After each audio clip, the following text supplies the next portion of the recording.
Cryptocurrency. To me, something my very limited amount of brain cells struggles to fully understand, but for others, a digital gold mine. But as we know, where there is money to be made, there is always those who don't understand or who try to cheat the system. Today on Where Are They Now, we are talking about the top 10 exposed crypto frauds. Number 10, FTX. If you thought we wouldn't be talking about Sam Bankman-Fried, 1, you should have known better, and 2, he was the inspiration for this list in the first place. Bankman-Fried is the former CEO of FTX, a now bankrupt cryptocurrency exchange that was worth $32 billion just a handful of weeks ago. Essentially, at least $8 billion in customer funds are now missing. What has reportedly happened is that our pal Sam here used this $8 billion to backstop billions of more losses at a hedge fund he also founded called Alameda Research. Now, both of these companies are bankrupt with billions of dollars worth of debt in the books. It appears that customers of FTX were misled to believe their money was totally available when in actuality it was being used as collateral for loans or for other purposes, and that right there is potentially a case of fraud, assuming the customers in question choose to see it that way. The Department of Justice is most likely to pursue criminal violations of security laws, bank fraud laws, and wire fraud laws, and the chair of the US House of Representatives Financial Services Committee demanded recently that Sam testify before Congress on December 13th. She said, quote, "Based on your role as CEO and your media interviews over the past few weeks, it's clear to us that the information you have thus far is sufficient for testimony."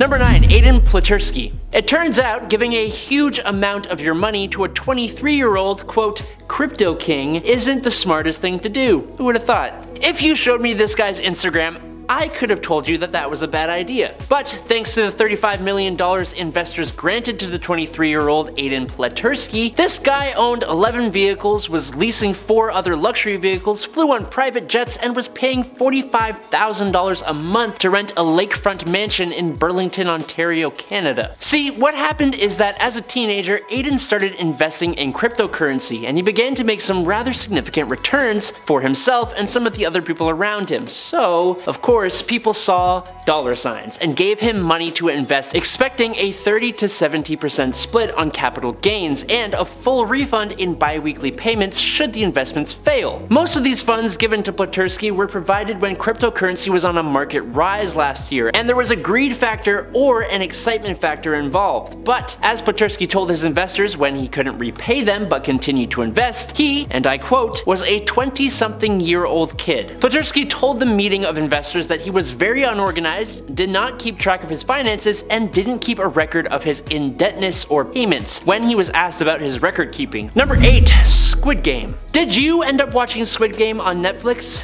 Man, what a good show. Unfortunately though, the show inspired a 2021 pay-to-earn cryptocurrency called Squid, which became a massive rug pull scam. A few things to describe there. For starters, play-to-earn cryptocurrency is where people buy tokens to use in online games and can earn more tokens through playing, which can later be exchanged for other cryptocurrencies or national currencies. And a rug pull scam is when the promoter of a digital token draws in buyers, stops trading activity, and makes off with the money raised from the sales. Now, Squid itself was billed as a token that could be used for a new online game inspired by the Netflix series. Luckily, experts were able to warn some people against investing as the currency had some telltale signs of it being a scam. For example, people who bought the token were completely unable to sell it. That's a big one. But also, on its website, there were just a bunch of spelling mistakes and grammatical errors that simply wouldn't appear on a professionally handled website. On top of that, the website is no longer online, and social media accounts promoting the tokens have also vanished. The token itself saw its value surge upwards by thousands of %, trading at just 1 cent, and then in less than a week had its price jump to over $2,856. Now it has plummeted by 99.99% according to the website Gizmodo. Squid's developers have made off with an estimated $3.38 million.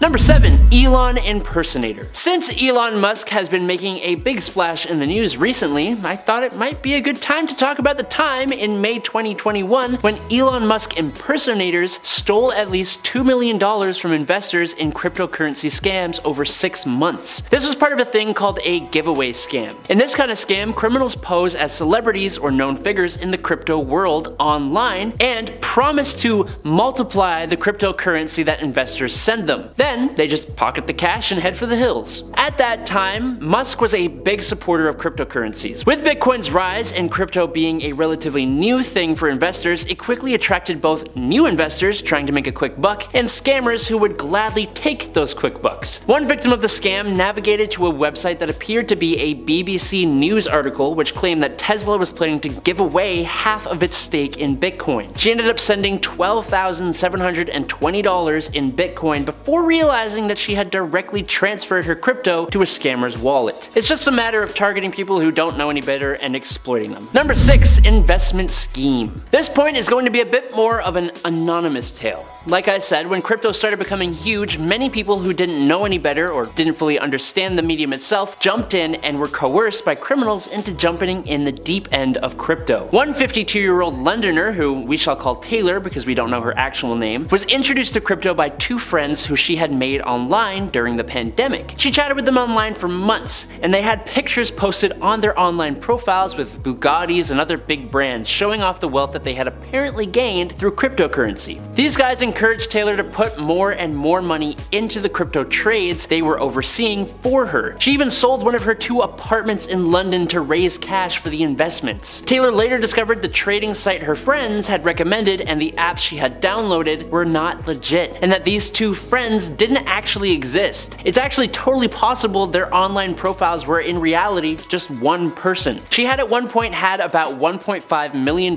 in crypto that then stooped down to about $300,000, but even that $300,000 was not real, as when she tried to give up and sell her crypto and take away the profits, she couldn't access anything. The fraudsters had taken the money, and thanks to the nature of cryptocurrency being irreversible, anonymous, and global, there's a large chance she may not ever get those funds back. The amount of times I've seen online profiles that employ this same tactic is insane, and I'm sure you have all at least had one encounter of something similar. Number 5. A romance scam.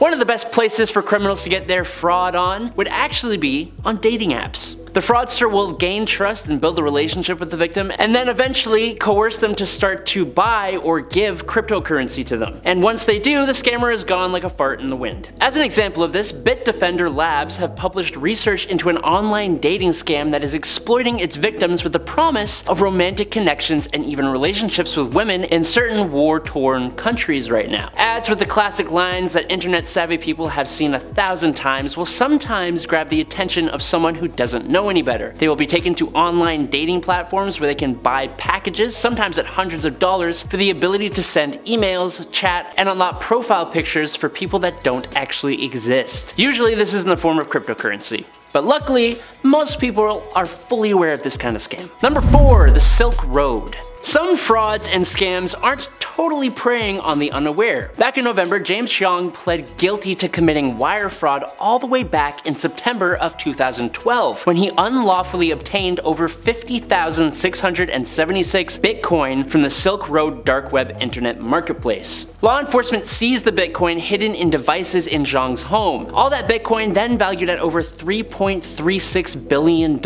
making this seizure the largest cryptocurrency seizure in the history of the US Department of Justice, and today it remains the department's 2nd largest financial seizure ever. But how did James do it?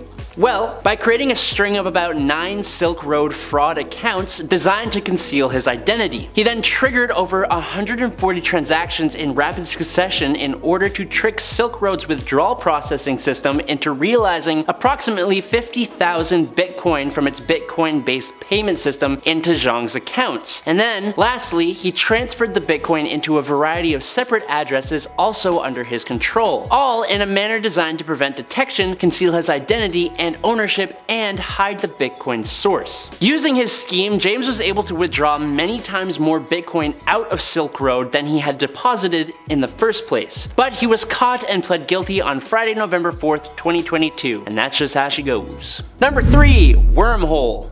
Wormhole is a company that also stands as one of the most popular bridges linking the Ethereum and Solana blockchains. The two blockchains are extremely popular, but few users stick with one blockchain exclusively, so bridges like Wormhole are a necessary go-between. Well, the bridge lost about $320 million in an apparent hack back in January of 2022. The attacker exploited a vulnerability on the Solana side of the Wormhole bridge to create 120,000 wrapped Ethereum tokens for themselves. Then they used these wrapped tokens to claim Ethereum that was held on the Ethereum side of the bridge. In total, the hacker was able to nab at least $251 million worth of Ethereum, nearly $47 million worth of Solana, and more than $4 million in USDC, which is basically a stand-in for US currency. For reasons just like this, bridges like these are not going to be around in the crypto space much longer because hackers just get plenty of opportunities to hack in and get themselves rich. And in at number 2, we have two Estonians.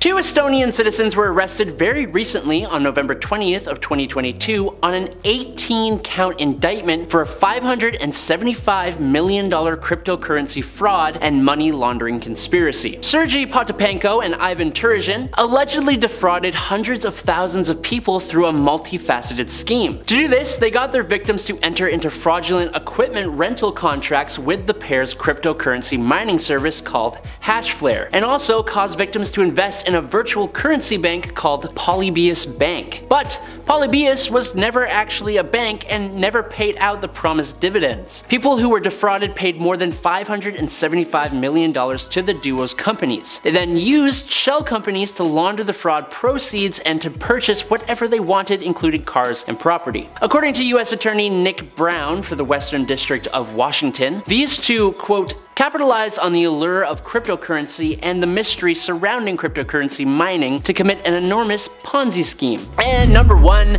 My Bitcoin. Another big type of Bitcoin fraud is when the crypto asset itself is a complete fake. The My Bitcoin cryptocurrency scam lured investors into funding around $6 million into the fake currency in early 2018. The fake coin was discovered and the organization behind it was indicted by the US Commodity Futures Trading Commission, thankfully. But the case details describe the suit as being centered on commodity fraud and misappropriation by My Bitcoin, or MBC. My Bitcoin, or MBC, was accused of, quote, misappropriating over $6 million from customers by transferring customer funds into personal bank accounts and using those funds for personal expenses and the purchase of luxury goods, like they all do. The founder of My Bitcoin, Randall Crater, was subsequently arrested, and the lawsuit itself was one of the first in American history that dealt with cryptocurrency as a commodity within US jurisdiction. That's all the time I've got for you today. I hope you enjoyed watching as much as I enjoyed talking. I'm Adam Andrews with Where Are They Now, and I'll catch you all on the Flippy Flop.